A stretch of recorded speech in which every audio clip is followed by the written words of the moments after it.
हाँ जी rock stars, कर रहे हो ना धुनाई, सीबीएसई की वाट लगाने की तैयारी हो चुकी है ना। डे 3 कंप्लीट होने वाला है और मुझे उम्मीद है कि आप सभी ने अब तक के जितने भी टू डू लिस्ट थे उसको अल्टीमेट प्रोसेस पर यानी पूरी जिद के साथ, पूरी जुनून के साथ आपने कंप्लीट कर लिया है। और अगर अभी भी तुम्हारे अंदर वो कमी दिख रही है कि तुम कभी 1 घंटा इस चैनल पर, इस 2 घंटे यहां पर, 3 घंटे वहां पर, जितनी क्लासेस लोग, जितने टीचर्स आ रहे हैं सब पर जाकर के देख रहे हो कि कहीं ये क्वेश्चन आ जाए, कहीं वो क्वेश्चन आ जाए, तो मैं आपको गारंटी और श्योरिटी देता हूं मेरे रॉकस्टार, तुम 100 में से 70 80 या मैक्स टू मैक्स गए तो 85 पर ही रुक जाओगे, इससे ऊपर नहीं जाओगे। क्योंकि मैथ्स डिमांड करता है प्रैक्टिस पर। मैथ्स ये नहीं कहता कि आप पूरे 24 घंटे में से 18 घंटे क्लासेस ले रहे हो और आपको मैं 100 में 100 दिला दूंगा, तो ये तुम्हारी गलत फहमी है, प्रूफ है, फैक्ट है। मैथ्स कहती है कि तुम 3 घंटे की क्लासेस देखो, लेकिन अगर 3 घंटे तुमने प्रैक्टिस कर ली खुद से तो तुम 100 में 100 लाने के लिए कैपेबल हो। इसीलिए मैं तुम्हें हमेशा बोलता हूं, अगर तुम्हें यहां से समझ में आता है तो यहां से करो, किसी और से समझ में आता है तो वहां से करो, लेकिन मेरे रॉकस्टार केवल एक टीचर्स को फॉलो करना है।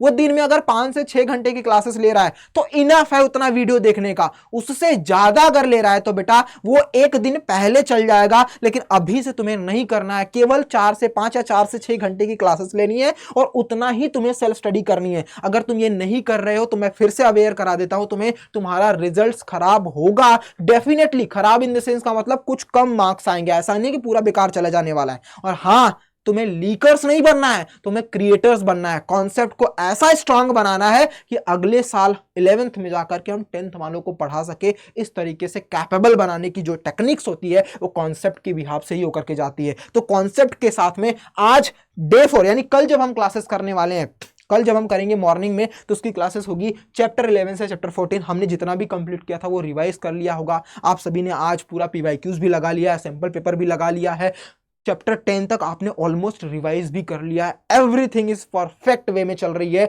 अगर आपने वो टेक्निक्स, आपने वो टू डू लिस्ट फॉलो की है तो गारंटेड है कि 1 मार्क्स भी सीबीएसई आपकी हिला नहीं पाएगी। चलिए 4 मार्च का डे 4 को हम देख लेते हैं कि हम क्या करने वाले हैं बेटा। उस दिन हम सबसे पहले करेंगे क्या, मॉर्निंग में 8 AM पर मिलेंगे। किस पर? 8 AM पर हम मिलने वाले हैं। वहां पर हम करेंगे चैप्टर 11 टू चैप्टर 14 की क्लास खत्म करेंगे, पूरा चैप्टर खत्म हो जाएगा एनसीईआरटी का। उसके बाद पीवाईक्यूज 2022 हमारा कंप्लीट हो चुका है। अब हम चलेंगे पीवाईक्यूज 2023 पर। यहां पर भी 15 सेट स्टैंडर्ड के और 15 सेट क्या होते हैं बेटा, बेसिक के होते हैं। मिला दे तो 30 सेट्स के केवल 60 क्वेश्चन, 30 सेट्स में से केवल 60 क्वेश्चंस लेकर के आऊंगा। डे 1 में 30, डे 2 में मतलब पार्ट 1 में 30 और पार्ट 2 में 30 क्वेश्चंस करा करके सिर्फ और सिर्फ आपको ये श्योरिटी दूंगा बेटा कि यही वो क्वेश्चंस हैं जो हर साल सिर्फ डेटा बदल करके, लैंग्वेज बदल करके आपके एग्जाम में पूछा जाता है। मेरे रॉकस्टार, बिलीव, विश्वास रख करके बस इस क्लास को प्रैक्टिस में बिहाफ में अपने अंदर डाल लेना, मैं गारंटी देता हूं। इसीलिए नहीं लिखा हूं कि सीबीएसई रोक सको तो रोक लो,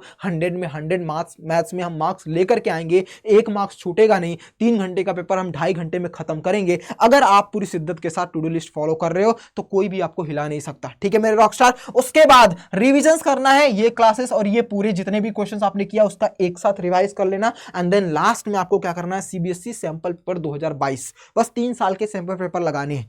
आपने 24 लगा लिया, आपने 23 लगा लिया और आपने 22 भी लगा लिया। चाहे स्टैंडर्ड वाले स्टैंडर्ड को लगाएंगे, बेसिक वाले बेसिक को लगा लेना। अगर आपको और मन करता है तो स्टैंडर्ड वाले बेसिक्स का उठा के लगा लेना और बेसिक वाले स्टैंडर्ड का उठा करके लगा लेना, क्योंकि मैथ्स का जो कॉन्सेप्ट है वो कहीं से भी स्ट्रॉन्ग किया जा सकता है। जरूरी नहीं है कि बेसिक वाले मैं स्टैंडर्ड का क्यों लगाएं और स्टैंडर्ड वाले बेसिक का क्यों लगाएं। अगर आप ये सोच रहे हो कि स्टैंडर्ड वाले बेसिक का क्यों लगाओ और बेसिक वाले स्टैंडर्ड का, तो आप अभी भी बहुत पीछे हो मेरे रॉकस्टार। अपने अंदर से ये हटाई दो। हमें ये नहीं करना है कि हमें क्वेश्चंस कौन सा हमारे अंदर आता है वो पढ़ना है, हमें इसलिए पढ़ना है कि हमारे एनसीईआरटी में जो जो टॉपिक्स आते हैं उस पर हमें कमांड इस तरीके से बनानी है कि सीबीएसई की औकात ना हो कि हमारे 1 मार्क्स को कम कर सके। इस जिद के साथ आपको करना है। तो ये चारों जो बॉक्स हैं इसको आपको टिक करना है, नोट डाउन कर लेना, पेपर में चिपका देना दीवार पे कि अगला दिन यानी 4 मार्च को आपको ये टू डू लिस्ट फॉलो करनी है। अगर कर सकते हो तो भैया सीबीएसई को चैलेंज देना और मेरे साथ बोलना सीबीएसई रोक सको तो रोक लो। तुम्हारे अंदर इतनी हिम्मत नहीं है कि तुम मेरे 1 मार्क्स को कट कर लो। मिलते हैं अगले टू डू लिस्ट में। Bye, take care, God bless you. जय हिंद मेरे रॉकस्टार।